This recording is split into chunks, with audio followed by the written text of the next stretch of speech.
dispensing with a maid or a cook, and he was preparing breakfast. Stephanie tethered her horse at the side of the house and dashed into the surgery, formerly a parlour. "Father!" she called down the hall. "Father, I found a wounded man and he's in my buggy. He's been shot." Her father rushed up the hall from the kitchen, following her outside to the buggy. Stephen Thorpe, a rangy man of 52, was the origin for Stephanie's tall, slender form, blue eyes, and finely modelled features. Along with their close physical resemblance, they shared devoted love for each other and a total, unstinting dedication to their profession. Stephen leaned into the buggy, checking the man's pulse. "Well, I believe I know how this man was shot. He must have been the cause of the bother that took place hereabouts last night." "What sort of bother?" "A convict evidently escaped from the prison in the village last night. I heard gunshots and the constable shouting along the road, and then this man is wearing convict's clothing." Having taken little notice of the man's clothing before, Stephanie saw that it was made of the coarse wool used for convicts' clothes. Transportation of felons to New South Wales had ended 5 years before, but some who had arrived prior to that were still serving sentences.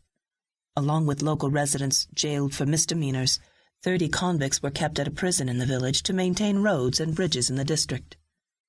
"I'll have to notify the chief constable about him, but he can't be returned to the prison in this condition. We'll keep him here for a time to attend to him if he lives, but as I'm sure you know, this is very much in question.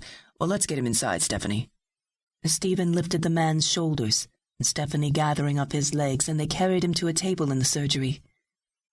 She took off her coat and hat, and then brought hot water from the kitchen while her father removed the man's coat and shirt. Stephen washed his hands and selected instruments from a cabinet, and Stephanie sponged the blood off the man's chest. Blood still oozed from the wounds, the one on the man's shoulder bleeding more rapidly than the other, and Stephen began with that. He inserted a probe into the wound to locate the bullet, moving the thin steel rod deeper and searching with its porcelain tip. "And were there any complications with lying in that you attended last night, Stephanie?" No, the baby's a bonny girl. The labour was perfectly normal, if such a word can be used for the miracle of birth." Stephen smiled and nodded in agreement with her remark about childbirth. He stopped searching with the probe and holding it steady and reaching for an extricator, a slender instrument with a toothed jaw at one end. It was grooved to match the diameter of the probe, and after sliding it down the probe and into the wound, he released the lever that opened the jaws. He pushed the extricator a fraction of an inch deeper, and then closed the jaws and lifted it and the probe out of the wound. The bullet clenched in its jaws. Blood gushed out of the wound, and Stephanie staunched the flow with a cotton compress. Stephen inserted the probe into the other wound and searched with it for several minutes. Then he shrugged in resignation as he withdrew it.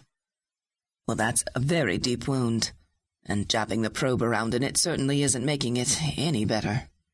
See if you can locate the bullet, Stephanie. You have a more delicate touch than I." Stephanie took the probe and he eased it into the wound. She felt for the least resistance, the path of the bullet. It was difficult to find, for the torn flesh had swollen together during the hours since the man had been shot. And when the probe finally touched something solid, she knew from its position in the man's body that the tip was touching the bullet, and not bone.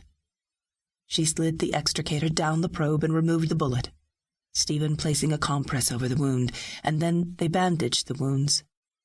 After years of attending to patients together, they worked in perfect coordination with each other while deftly wrapping and fastening bandages. When they'd finished, Stephen listened to the man's heartbeat with a stethoscope, a brass tube with a flared end. The man seemed no worse than before, a good sign. "One of us will have to watch over him closely. Now, how many calls on patients do you have today, Stephanie?" "Several that can be deferred, and only 4 that must be made today. I could finish up with him by midday and watch over this man during the afternoon if you wish." "Yes, that would be best. I'll look in my daybook presently to see what calls I have for today, but I'm sure that the afternoon will be sufficient for them. After we have breakfast, I'll go tell the chief constable about our patient. Rather than going to the trouble of hitching up my horse and buggy, I'll use yours if you don't mind." "Oh, I don't mind at all, of course, but, I could do that. I must go to the